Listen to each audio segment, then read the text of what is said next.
The innocent king and the freed rebel. Reading Luke 23, 1-25. Then the whole assembly got up and brought him before Pilate. They began to accuse him, saying, "We found this man misleading our people, forbidding to pay taxes to Caesar, and claiming that he himself is Christ the king." So Pilate asked him, "Are you king of the Jews?" And he answered him, "It's just as you say." Then Pilate said to the chief priests and the crowds, "I find no fault in this man."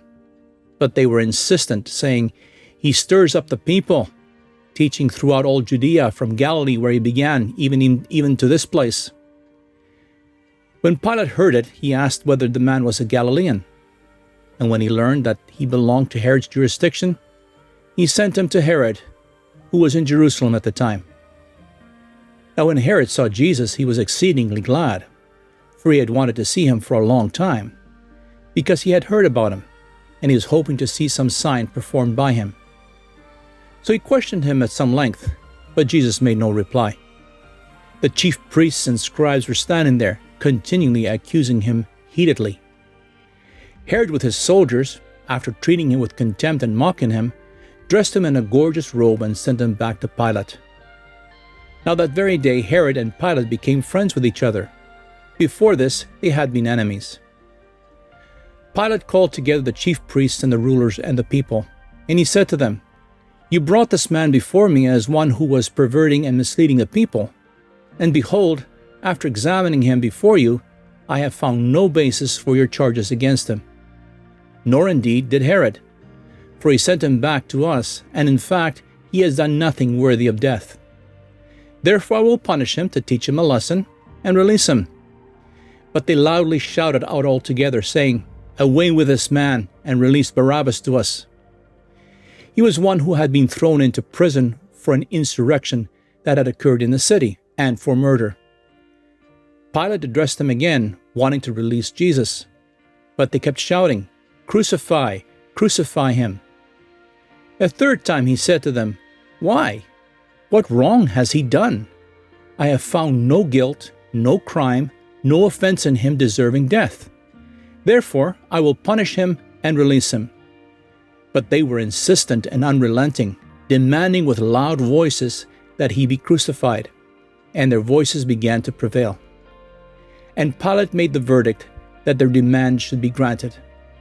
He released the man they were asking for, who had been thrown into prison for insurrection and murder, but he handed Jesus over to their will.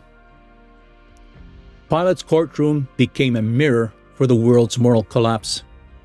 Both he and Herod stood face to face with truth incarnate, yet each avoided conviction by compromise.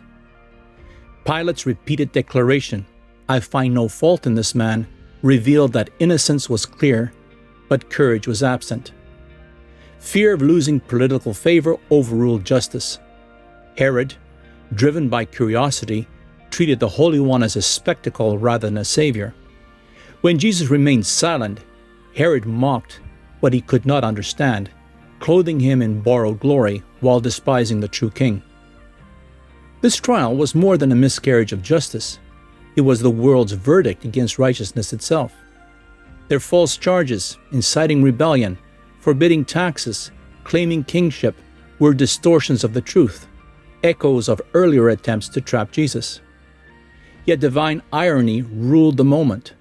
The man accused of rebellion submitted perfectly to authority. The one charged with forbidding tribute had already affirmed Caesar's due. The king on trial would soon reign from a cross. Every accusation became a prophecy of his glory.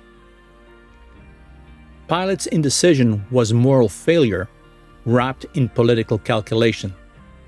He sought a compromise, scourge the innocent, release the guilty. For what reason? Well, to appease both conscience and the crowd. There's a deeper rot, though. Fear of man displaces the fear of God. In the end, the governor who washed his hands could not wash his soul. Between the shouts of "Crucify" and the silence of heaven, history learned that neutrality in the face of truth is rebellion against it. When righteousness stands trial, silence does not absolve guilt.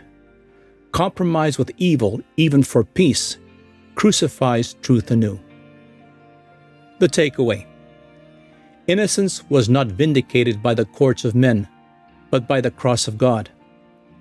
Pilate's weakness, Herod's mockery, and the mob's fury converged into the plan of redemption. The king who stood silent before his accusers now speaks forgiveness to all who bow before him. When we fear men more than God, justice crumbles.